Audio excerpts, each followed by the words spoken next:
Ļoti savdabīgu un interesantu demonstrāciju virkni bija sagatavojuši Olainas Mehānikas un tehnoloģijas koledžas jaunie ķīmiķi. Izrādās, ka naudas zīmi, pieclatnieku, var dedzināt, bet tas, kā par brīnumu, nesadeg.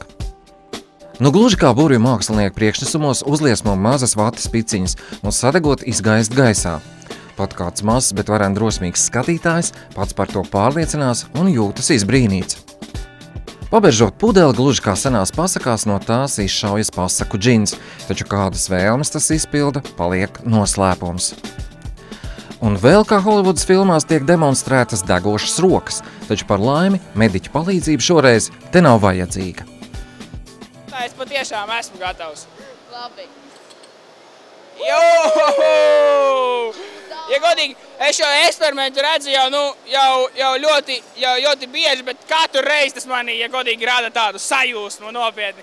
Jāsaka, audzēkņiem tiešām liels paldies, jo paraugdemonstrējums viņi parādīja lieliski. Tas nozīmē to, ka jaunieši ir ne tikai teorētiski apgūst šīs zināšanas, bet arī praktiski laboratorijā, bet arī šeit strādājot jau tomēr ar publiku, viņiem nav bail izstāstīt, kas notiek eksperimenta laikā, jo jautājumi daudz un dažādi, kāpēc tur, teiksim, nauda nesadeg, kāpēc rokas nesadeg. Olainas Mehānikas un tehnoloģijas koledžā šis mācību process ir diezgan tāds diferencēts, jo, lai apgūtu šīs ķīmijas nozares specialitātes, viņiem nepieciešams ne tikai teorētiskā bāze, bet, protams, arī praktiski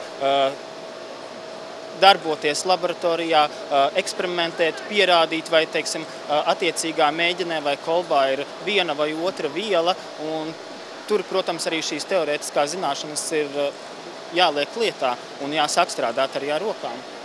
Šodien šajos eksperimentos mēs cenšamies popularizēt ķīmiju, farmāciju, biotehnoloģiju, vides aizsardzību, cik tās ir interesants un aizraujošas dabas zinātnes, un aicina jauniešus apgūt Olainas Mehānikas un tehnoloģijas koledžā šīs jaukās profesijas, kā biotehnologs, analītiskās ķīmijas tehniķis, iekārtu mehāniķis, kā arī daudzas citas specialitātes.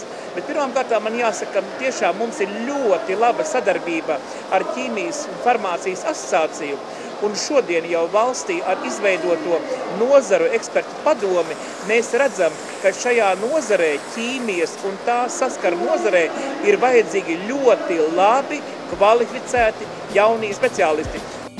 Par jauno ķīmiķu augsto kvalifikāciju liecina kaut vai tas, ka konkursa nominācijā Jaunais ķīmiķis visas 3 pirmās vietas ieņēma olainieši.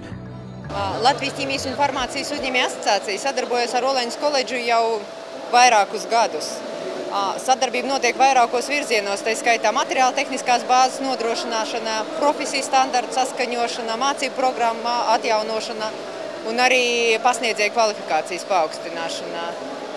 Nozares uzņēmumi apzinās, ka viens no bremzējošiem faktoriem, kas varētu būt draudošs nozares attīstībai, tas ir tieši personāla trūkums un kvalificēta personāla trūkums, kas attiecās tieši uz šo nozari. Tāpēc mēs arī tik aktīvi darbojamies atjaunojot un modernizējot tieši Olainas Mehānikas un tehnoloģiju koledžu, jo viņa tiek uzskatīta nozarē par nozares specifisko koledžu ar tieši nozarei virzīto programmu īstenošanu. Farmācijas un ķīmijas nozarēs šobrīd notiek paudžu maiņa. Tāpat laikā uzņēmumi attīstās, paplašina ražošanu un jauni speciālisti ir ļoti nepieciešami.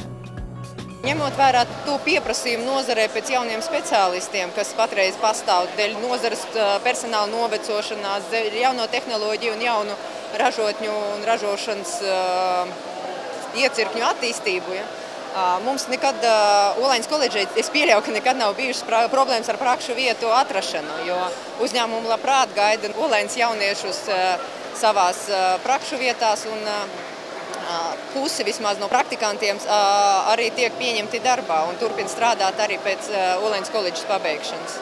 Mums arī ļoti liels lūgums skolotājiem citās, neprofizglītības skolās, rūpēties par to, lai bērniem tā materiāla tehniskā puse mācībās netrūks, tad viņiem būtu lielāka konkurētspēja arī mācību iestāžu izvēlē. Ķīmija nav nekas tāds sarežģīts, ja viņu izprot pašā sākumā, un tas ir uzsvars uz tām pamatskolām. Konkursā Jaunais profesionāls 2013 nominācijā Jaunais ķīmiķis tātad uzvaru guva Romans Lugovskojs, Vineta Vaišļa un Edijs Priede. Konkurss bija ļoti aizritēja, smagi, bija labi konkurenti, visi pazina, zināja, ka viņi ir zinoši tikpat, cik es.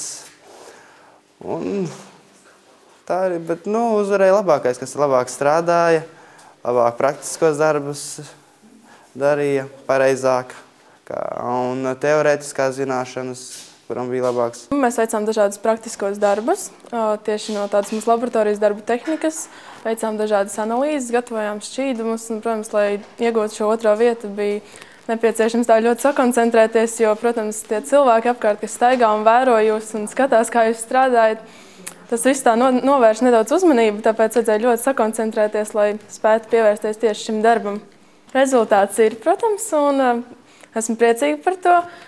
Nenāca tas viegli, bet tā tad esmu iegūst otro vietu.